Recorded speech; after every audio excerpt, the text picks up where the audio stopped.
Hello everyone, I am Meenu Sharma, sub inspector in Delhi police. कैसे हैं आप सभी लोग? आई होप आप सभी अच्छे होंगे और आपकी प्रिपरेशन बहुत अच्छी चल रही होगी।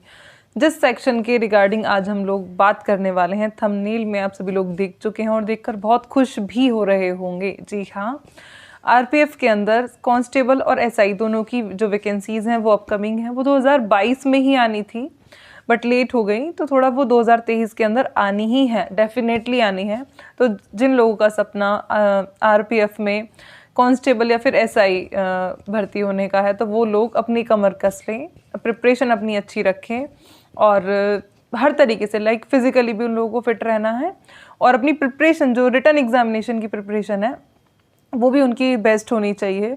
तो मैं आपको ना इस वीडियो के अंदर सारा एलिजिबिलिटी क्राइटेरिया क्या है, आपकी क्वालिफिकेशन क्या आपको चाहिए है, पेपर का पैटर्न क्या रहता है, कितने मार्क्स आपको लाने होते हैं, सारी चीज़ों के बारे में, नेगेटिव मार्किंग कितनी रहती है, हर एक मतलब एक तरीके से हर एक एस्पेक्ट को टच करने की कोशिश करूंगी ताकि कोई भी क्वेरी अगर आप लोगों के माइंड में है तो वो रिजॉल्व हो जाए। अगर इसके बावजूद भी कोई क्वेरी आप लोगों के माइंड में रह जाती है आरपीएफ सेक्शन के रिगार्डिंग, तो आप लोग मुझे कमेंट सेक्शन में कमेंट कर सकते हैं। मैं आप लोगों को कमेंट के थ्रू मतलब आपके डाउट को सॉल्व कर दूंगी।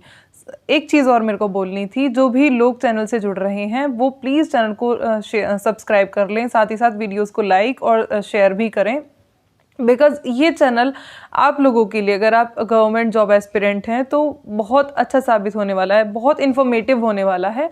किसी भी तरीके की कोई भी इन्फॉर्मेशन अगर होगी गवर्नमेंट जॉब के रिगार्डिंग, लाइक एसएससी, रेलवे और इतना ही बस बहुत है, UP SI police, UP police के रिगार्डिंग जितनी भी यूपी ट्रिपल एससी की इन्फॉर्मेशंस भी चैनल पे भी प्रोवाइड कराऊंगी जल्द ही। तो आप लोग सब्सक्राइब चैनल को कर सकते हैं। बिना टाइम वेस्ट किए हुए अपने मेन टॉपिक पर आते हैं। सबसे पहले कितनी वैकेंसीज आने वाली हैं? लगभग 12,000 वैकेंसीज आने वाली हैं दोनों की मिला के, आपका कांस्टेबल और एसआई दोनों का मिला के। और मोस्ट इम्पोर्टेंट जो सबसे बड़ी खुशखबरी अभी है कि लाइक मतलब आपकी फीमेल्स के लिए भी 50% वैकेंसीज जो हैं वो रिजर्व रहेंगी। तो आप लोगों को भी बिल्कुल ही परेशान होने की नीड नहीं है, अच्छा खासा आपकी भी वेटेज है। तो तैयारी में मतलब लग जाइए। कट ऑफ काफ़ी हाई जाती है यूआर की, तो प्रिपरेशन भी आपकी अल्टीमेट होनी चाहिए। सबसे पहले एलिजिबिलिटी क्राइटेरिया की बात कर लेते हैं। 18 से 25 एज होनी चाहिए कांस्टेबल के लिए। अगर आप एसआई का जो है वो अप्लाई करना चाहते हैं तो 20 से 25 आपकी एज होनी चाहिए। ये हो गया आपका एज का यूआर कैटेगरी के लिए। ओबीसी के लिए 3 साल का रिलैक्सेशन है एंड देन आपका एससी एसटी के लिए वही 5 साल वाला जो है वो रिलैक्सेशन है, जो कि हर एक सेंट्रल वैकेंसी में होता है, कोई भी सेंट्रल गवर्नमेंट की वैकेंसी आती है तो। अब देखो इसके बाद में आपका एजुकेशनल क्वालिफिकेशन की हम लोग बात कर लेते हैं। देखो कांस्टेबल के लिए जो रेलवे मांगता है वो 10th पास मांगता है। 10th पास अगर आप हैं अपने किसी भी पर्टिकुलर बोर्ड से, अपनी 10th की जो डिग्री है, मतलब 10th की अगर आप 10th किए हुए हैं, मतलब बेसिकली ये कह लो, तो आप कांस्टेबल वाले फॉर्म के लिए एलिजिबल हो जाते हैं। उसके बाद में अगर आप एसआई के लिए, एसआई का जो फॉर्म है वो भरना चाहते हैं, तो आप किसी भी यूनिवर्सिटी से ग्रेजुएट होने चाहिए। ग्रेजुएशन आपकी उस टाइम तक जब ये वैकेंसी आएंगी तब तक कंप्लीट हो जानी चाहिए। फिर आप लोग कमेंट करते हो कि मैम इस पर 3rd ईयर में है क्या देखो कंप्लीट ग्रेजुएशन मांगते हैं, तो उस चीज़ का आप लोगों को याद रखनी है। साथ ही साथ 20 से 25 के बीच, 20 अगर एज मांगते हैं तो ग्रेजुएशन हो ही जाती है तब तक, नो डाउट। तो आप मतलब ग्रेजुएट होने चाहिए। एलिजिबिलिटी क्राइटेरिया के बारे में पता चल गया। अब पैटर्न के ऊपर सबसे पहले बात कर लेते हैं। देखो पैटर्न कांस्टेबल वाले एग्जामिनेशन का और आपका एसआई वाले एग्जामिनेशन का दोनों का सेम रहता है। नंबर ऑफ क्वेश्चंस दोनों में सेम रहते हैं लगभग। डिफरेंस क्या होता है? फिर डिफरेंस होता है लेवल का। लेवल जो है वो एसआई वाले एग्जामिनेशन का कंपैरेटिवली काफ़ी, मतलब काफ़ी भी नहीं बट हाई होता है कांस्टेबल वाले से। ऐसा भी नहीं है लेकिन कि बहुत हाई होता है, बट एक डिफरेंस आपको दिखता है। बाकी पैटर्न में कोई भी डिफरेंस नहीं होता। जो लास्ट टाइम वैकेंसी आई थी आरपीएफ की, उनको आप उठा के देख सकते हैं। उसमें आप पाएंगे कि कांस्टेबल और एसआई में ज़्यादा डिफरेंस लेवल में भी नहीं है, थोड़ा बहुत जीके में डिफरेंस था, बाकी जो मैथ्स का, रीजनिंग का, वो आपको सेम ही मिलेगा। देखो एक और बहुत अच्छी मतलब चीज़ होती है, मतलब रेलवे के अंदर ना आपको कोई लैंग्वेज पढ़नी नहीं पड़ती। लाइक ना इसमें हिंदी आती है ना इसमें इंग्लिश आती है। इसमें सिर्फ 3 सेक्शन पूछे जाते हैं, विच आर आपका हो गया मैथ्स, हो गया आपका जीके हो गई आपकी, और आपकी हो गई रीजनिंग। ये 3 जो सेक्शन हैं वो आपके पूछे जाते हैं। टोटल 120 क्वेश्चंस आपके होते हैं, 120 क्वेश्चंस, और जो टाइम लिमिट होती है वो टाइम आपको 90 मिनट्स का जो टाइम है, यानी कि 1.5 घंटा आपको दिया जाता है दोनों ही एग्जाम्स में।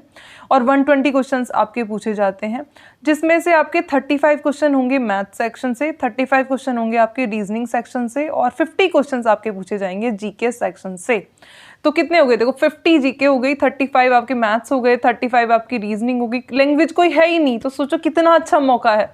बट एक बात मैं आपको बहुत क्लियरली इधर बोलना चाहूँगी, जब फॉर्म आ जाते हैं ना, फिर इस एग्जामिनेशन की तैयारी नहीं होती, बिकॉज इसमें जीके ऐसे ही नहीं है, हलवा नहीं पूछी जाती। जैसे अभी अपनी टीसीएस जीके पूछ रहा है सीजीएल में, ऐसे ही नहीं होती उसकी प्रिपरेशन, तो इसकी भी ऐसे ही होती है। पहले से ही आपको प्रिपेयर रहना पड़ेगा, अपने हर एक सब्जेक्ट को कंप्लीट करना पड़ेगा।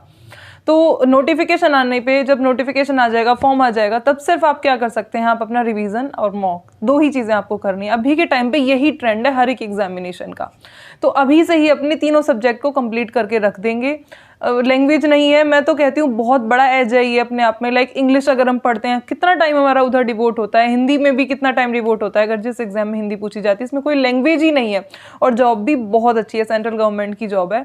तो फिर देरी किस बात की है, देरी किसी भी चीज़ की नहीं होनी चाहिए। अगर आपका सपना है इस चीज़ को लेके, तो आपको डेफिनेटली अपने हर एक सब्जेक्ट को मजबूत करना चाहिए। ये सारी बेसिक चीज़ें थी जो रेलवे प्रोटेक्शन फोर्स के रिगार्डिंग मैंने आपको बताई हैं अभी की। और एक और डाउट जो है अपने माइंड से बिल्कुल भी निकाल देना कि वैकेंसीज नहीं आएंगी, फिर बहुत लेट आएंगी। बहुत लेट बिल्कुल नहीं आएंगी। सेंट्रल गवर्नमेंट की वैकेंसी है, 2024 में इलेक्शन है, तब उससे पहले पूरी ही करानी है। तो समझ। और एक और मोस्ट इंपॉर्टेंट चीज़ मैं आपको बोलना चाहूँगी, देखो फिजिकल इसमें जो पूरा रहता है ना, सबसे पहले आपका रिटर्न होगा, उसके बाद में आपका फिजिकल होगा, आपका फिर डीवी होगा, उसके बाद आपका मेडिकल। ये प्रोसेस है पूरा। रिटर्न हो जाएगा, ज़्यादा टाइम बिल्कुल नहीं देते, रिजल्ट आने में लगेगा जितने भी टाइम लगेगा, 10 दिन के अंदर अंदर रिजल्ट के बाद फिजिकल कंडक्ट करा लेते हैं, सीधा एडमिट कार्ड देते हैं। सीपीओ की तरह नहीं है कि काफ़ी टाइम दे दिया था उन्होंने रिजल्ट के बाद में, अपने प्री के बाद में, ये नहीं देते भाई। ये 15 दिन बाद ही आपका फिजिकल करा लेते हैं। फिजिकल का क्राइटेरिया भी मैं आप लोगों को बताना चाहूँगी, बॉयज़ और गर्ल्स दोनों के लिए ही। सबसे पहले हाइट का देख लो। हाइट अगर आपकी 157 चाहिए होती है यूआर कैटेगरी की फीमेल्स के लिए, और वहीं 170 आपका चाहिए मेल कैंडिडेट्स के लिए। अब फिजिकल की अगर मैं बात करूं, आपका रनिंग, आपकी लॉन्ग जंप, आपका हाई जंप, तीनों ही चीज़ें हैं इसके अंदर। तो सबसे पहले ना कांस्टेबल का जो क्राइटेरिया है उसको टच कर लेते हैं। कांस्टेबल्स के लिए अगर आप यूआर के मतलब आप मेल हैं, अगर तो मेल हैं तो आपकी 1600 मीटर रनिंग है, 5.5 मिनट के अंदर आपको वो पूरी करनी होती है। जी हाँ, 5.5 मिनट। उसके बाद में लॉन्ग जंप आपकी होती है 14 फीट। और इसमें आपको एक और चीज़ है कि 2 ही चांस मिलते हैं लॉन्ग जंप के लिए, और हाई जंप के लिए भी आपको 2 ही चांस दिए जाते हैं। 4 फीट आपकी लॉन्ग जंप हाई जंप होती है इसमें, बॉयज़ के लिए बताया मैंने। अगर आप गर्ल्स हैं तो गर्ल्स के लिए देखो, इसमें 800 मीटर रनिंग होती है, 3 मिनट 40 सेकंड में आपको अपनी रनिंग जो है वो कंप्लीट करनी होती है। लॉन्ग जंप आपकी 9 फीट होती है, बट 2 चांस होते हैं इधर। हाई जंप आपकी वही 3 फीट होगी, और उसके लिए भी आपके 2 ही चांस रहेंगे। ये मतलब गर्ल्स के लिए, बॉयज़ के लिए, दोनों के लिए मैंने बता दिया है। और ये था आपका कांस्टेबल के लिए। अगर हम एसआई की बात करें तो एसआई में फिर थोड़ा चेंज हो जाता है। लाइक आपके जो चांसेस हैं वो 3-3 हो जाएंगे, और चांसेस 3-3 हो गए, और 30 सेकंड आप अपना उसमें बढ़ा लेना। लाइक आपका जो फीमेल्स की रनिंग है वो 4 मिनट में वो लोग मांगते हैं, और जो मेल की रनिंग है वो 6 मिनट में आपकी मांगी जाती है। ठीक है, तो उसमें थोड़ा सा ये रिलैक्सेशन मिल जाता है एसआई वाले में। पेपर का लेवल बता दिया मैंने आप लोगों को। पेपर का लेवल कांस्टेबल का थोड़ा कम और एसआई का थोड़ा ज़्यादा, और जो फिजिकल का लेवल है वो कांस्टेबल का थोड़ा सा ज़्यादा टफ है कंपैरेटिवली आपका एसआई के। और एक और चीज़, सबसे इंपॉर्टेंट बात जो आपको फिजिकल के टाइम पे याद रखनी है वो ये रखनी है कि लॉन्ग जंप, हाई जंप में कांस्टेबल में 2 ही चांस मिलते हैं, और आपका एसआई में 3 चांस मिलते हैं। और सबसे इम्पोर्टेंट बात कि देखो, ये मैंने आपको पहले से ही क्लियर कर दिया है, किसी भी बच्चे के माइंड में कोई डाउट नहीं होना चाहिए कि जब आपका रिटर्न का रिजल्ट आ जाता है उसके बाद आरपीएफ के फिजिकल के लिए बिल्कुल भी टाइम नहीं बचता है। बहुत कम टाइम ये लोग देते हैं, डायरेक्ट आपका एडमिट कार्ड ही इशू होता है, उसमें 10 से 12 दिन, किसी किसी को तो 10 ही दिन मिलते हैं जिनका शुरू में फिजिकल होता है। तो मैं आपको ये चीज़ बोलूँगी कि आप साथ ही साथ रिटर्न के साथ साथ अपने पीईटी की तैयारी भी करें। अगर देखो सपना बना रहे हो ना तो फिर अच्छे से करो, फिर ये नहीं होना चाहिए कि इस वजह से नहीं हो पाया था या इस वजह से नहीं हो पाया था। वीक में 2 से 3 दिन अभी से ही रनिंग भी करो और पढ़ाई करो अपनी अच्छे से, ठीक है। अगर कोई भी डाउट, देखो सब्जेक्ट वाइज जो स्ट्रैटेजी है उसमें तो अभी मुझे थोड़ा सा टाइम लगेगा, बट जैसे ही पॉसिबल हो पाएगा मैं सब्जेक्ट वाइज स्ट्रैटेजी भी अभी आप लोगों को बताऊंगी। तो अगर कोई भी डाउट है इन सब चीज़ों के रिगार्डिंग जो मैंने डिस्कस की हैं इधर, तो आप लोग कमेंट सेक्शन में कमेंट करके पूछ सकते हैं। बाकी चैनल को सब्सक्राइब करना प्लीज़ ना भूलें, आपकी सपोर्ट से ही ये चैनल ग्रो कर रहा है और आगे भी करेगा। तो आप लोग अपना प्यार इस चैनल पर बनाए रखें, और अगर आपको मेरे एफर्ट्स पसंद आ रहे हैं तो आप वीडियो को लाइक और शेयर कर सकते हैं। चलो फिर मिलते हैं किसी नेक्स्ट वीडियो में, तब तक के लिए जय हिंद।